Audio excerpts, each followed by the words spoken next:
World T20 world cup यानी कि world ICC world T20 का जो लोगो है वो शाया हो चुका है और उसमें शाहीन शाह अफरीदी की तस्वीर भी आई है और बहुत कुछ हो रहा है। यानी कि बस सबसे सिर्फ 3 महीने बाद वर्ल्ड T20 वर्ल्ड कप शुरू हो जाएगा।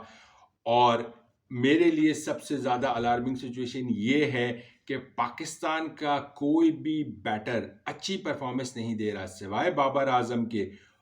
कोई भी ऐसा बैटर अच्छी परफॉर्मेंस पोजीशन में नहीं दे रहा है। मैं अभी T20 जो न्यूजीलैंड के खिलाफ हुआ उसमें भी एक पैथेटिक परफॉर्मेंस थी, सिवाय बाबर आजम के कोई भी अच्छी परफॉर्मेंस नहीं दे रहा था।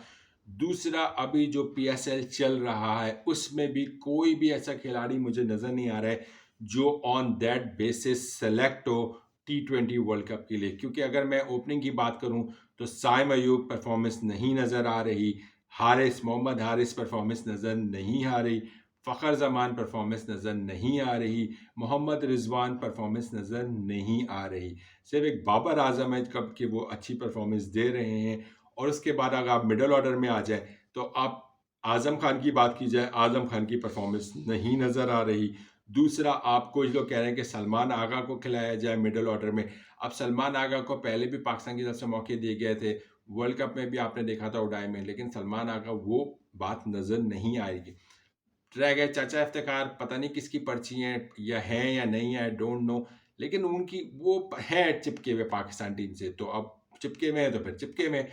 तो इफ्तिखार साहब की भी परफॉर्मेंस वैसी नहीं है जैसी होनी चाहिए। लेकिन चले, मैं इतना देखिए अनफेयर हो जाऊंगा कि मैं ये कह दूं कि उनकी परफॉर्मेंस इन लोगों से अगर मैं मिला दूं, हाँ परफॉर्मेंस इसकी है। अगर बाबर के बाद अगर किसी की परफॉर्मेंस अच्छी है तो वो चाचा इफ्तिखार की है अभी तक, ठीक है ना। और इस बुनियाद पे उनकी सिलेक्शन बनती है, क्योंकि अगर आप उठा के देख लें, आसिफ अली अच्छी परफॉर्मेंस है, ना खुशदिल शाही ने, ऐसा लगता है वाकई मेरिट पे टूर्नामेंट टीम से बाहर है। और अच्छा ही बाहर है, क्योंकि आसिफ अली का तो मशहूर था कि वो सिर्फ नेट पे छक्के मारते हैं, और अभी तो वो पिशावर जलमी की तरफ से भी खेल रहे हैं तो उनकी परफॉर्मेंस से फर्क चल रही है। तो एनीवे, तो बात सिर्फ ये है कि मेरे लिए जो एक अलार्मिंग सिचुएशन है और जो खतरे की घंटी ये है, वो ये है कि हमारे पास क्या कौन ओपनिंग करेगा, कौन मिडिल ऑर्डर में खेलेगा। बॉलर्स तो अभी मैं साइड पे रख देता हूँ। बैटर्स की बात की जाए तो बहुत बड़ी सिचुएशन है, खतरनाक वाली। इसलिए कि क्योंकि इंडिया ने तो बिल्कुल तैयारी करके लिख ली है कि वो किसको लेके जाएगा। रोहित शर्मा कंफर्म है, विराट कोहली कंफर्म है, शुभमन गिल कंफर्म है, ठीक है ना। तो ये KL राहुल जाते नहीं जाते उसका मुझे नहीं पता, लेकिन सूर्य कुमार यादव, हार्दिक पांड्या, रविंद्र जडेजा, ये सब तो तैयार बैठे हुए हैं। कम इंडिया के तो 6 से 8 ऐसे खिलाड़ी हैं, बुमराह, सिराज, शामी, ये सब तो तैयार। कुलदीप यादव, ये तो पक्के पक्के इंडिया के जाएंगे। लेकिन हमारा क्या है, हमारे अगर परफॉर्मेंस बेस पे देखी जाए, हम तो ये समझते थे कि भाई साइम अयूब और के साथ फ़खर जमान को ओपनिंग करनी चाहिए। लेकिन हमें भी पता है कि रिजवान की हरदर्मी बरकरार रहेगी, और रिजवान साहब को जब चौथे पोजीशन पे आना है, जो कि मुल्क की खातिर, टीम की खातिर उनको खेलना चाहिए चौथे नंबर पे, वो अपनी हरदर्मी दिखाएंगे और वो ओपनिंग ही करेंगे। और उस वजह से फ़खर जमान चौथे नंबर पे बैटिंग करेंगे तो फ़खर जमान की परफॉर्मेंस ख़राब होगी, जो हमने न्यूजीलैंड के खिलाफ T20 सीरीज़ में देख ली थी। अब साइम अयूब परफॉर्मेंस नहीं दे रहे हैं, मेरे लिए सबसे बड़ी अलार्मिंग बात ये है। रिजवान अप डाउन वाली सिचुएशन है, ये नहीं कह सकते। और उतना सीनियर खिलाड़ी होते हुए भी अगर ऐसी परफॉर्मेंस को परफॉर्मेंस कहूँगा, तो मुझे एज अ क्रिकेटिंग फैन या क्रिकेटिंग एनालिस्ट भी शर्म आनी चाहिए कि अगर मैं रिजवान की परफॉर्मेंस को परफॉर्मेंस कहूँगा। तीसरे नंबर पे बाबर आजम सिर्फ एक ही बंदा है जो परफॉर्मेंस दे रहा है। चौथे पे फिर फ़खर जमान को खिलाएंगे डिटाई की तरह, क्योंकि रिजवान तो अपनी जगह छोड़ेंगे नहीं। अब फ़खर जमान 50-50 वाली सिचुएशन पे चले जाएंगे, क्योंकि फ़खर जमान चौथे पे एज तीसरे, फ़खर जमान या तो ओपनर खेलते हैं या तो तीसरे नंबर पे खेलते हैं, वो चौथे नंबर का मिडल ऑर्डर बैट्समैन नहीं है। पांचवें नंबर पे अब रह गए या तो सलमान आगा, या तो सऊद शकील, या तो आजम खान।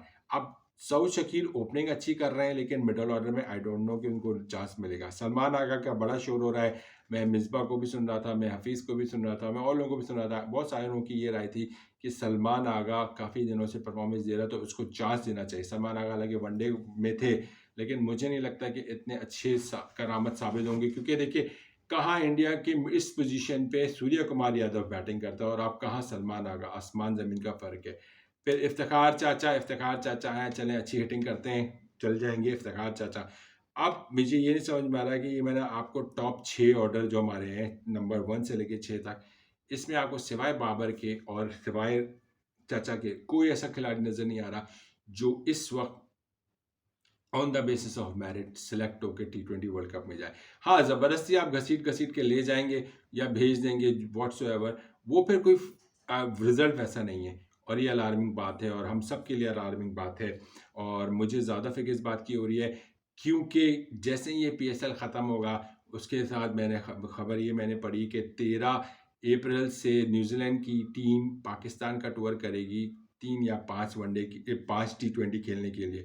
और मैं आपको डेफिनेटली बता रहा हूँ कि ये सी टीम आएगी न्यूजीलैंड की, क्योंकि उस दौरान IPL चल रहा होगा, और न्यूजीलैंड की जो मेन टीम के प्लेयर्स हैं, उस मेजॉरिटी प्लेयर्स IPL खेलने होंगे, तो कोई भी पाकिस्तान के टूर में शामिल नहीं होगा। तो डेफिनेटली न्यूजीलैंड अपनी सी टीम भेजेगी, और अगर उस सी टीम के खिलाफ होम कंडीशंस को फ़ायदा उठाते हुए इन खिलाड़ियों ने परफॉर्मेंस दे दी, तो वो परफॉर्मेंस मैटर नहीं करेगी। ये मेरी बात आज आप नोट कर लें, चाहे वो बॉलर हो, चाहे वो फास्ट बॉलर हो, चाहे वो स्पिनर हो, चाहे वो मिडिल ऑर्डर बैट्समैन हो, या वो ओपनर हो, किसी की भी परफॉर्मेंस को परफॉर्मेंस नहीं बना जाएगा अगर सी टीम जो चांसेस नज़र आ रहे हैं आग के खिलाफ जिसने भी दी, मैं उसको मानूंगा ही नहीं। मैं क्या, कोई भी ग्रेट क्रिकेट एनालिस्ट ये बात नहीं मानेगा, क्योंकि डेफिनेटली बच्चों को मार के या रेलू कट्टों को मार के आप अपने आप को ये समझेंगे कि यार on the basis of this performance मैं चला जाऊं T20 वर्ल्ड कप खेलने के लिए, तो that will be unfair for us, क्योंकि फिर हमें धचका लगता है अचानक से, जो हमने वनडे वर्ल्ड कप में देखा, हम T20 वर्ल्ड कप में भी ये ना देखें। उसके बाद आयरलैंड के खिलाफ सीरीज़ है, फिर इंग्लैंड, फिर हम पाकिस्तान चला जाएगा वर्ल्ड कप खेलने। लेकिन इसी दौरान मैच की यानी कि जो सिलेक्शन है वो टीम की अनाउंस होकर ICC के पास जा चुकी होगी लिस्ट। तो बहुत बड़ी बड़ी सिचुएशन है। बॉलर का मैं बता चुका हूँ, बैटिंग का आप देख ही रहे हैं। तो यह सिचुएशन है। आप खुद बताएं, क्या साइम अय्यूब की परफॉर्मेंस PSL में वैसी है? हारिस की भी नहीं है, ना रिजवान की है, सिर्फ बाबर चल रहे हैं, फिर ना आज़म खान, ना आगा सलमान, ना उसके बाद फिर सिर्फ इफ्तिखार चाचू चल रहे हैं। तो 6 मैंने आपके नाम ले लिए। बाकी आप अपनी राय का इज़हार कीजिएगा। आप अपने टॉप 6 ऑर्डर बता दीजिएगा। आपको क्या लगता है कि कौन सी किस एक सीक्वेंस वाइज मैसेज में बताइएगा कि कौन पाकिस्तान क्रिकेट टीम में जाना चाहिए, टॉप 6 बैट्समैन होना चाहिए फॉर T20 वर्ल्ड कप। आप अपनी राय का इज़हार कीजिएगा। अपना ख्याल रखिएगा। अल्लाह हाफ़िज़।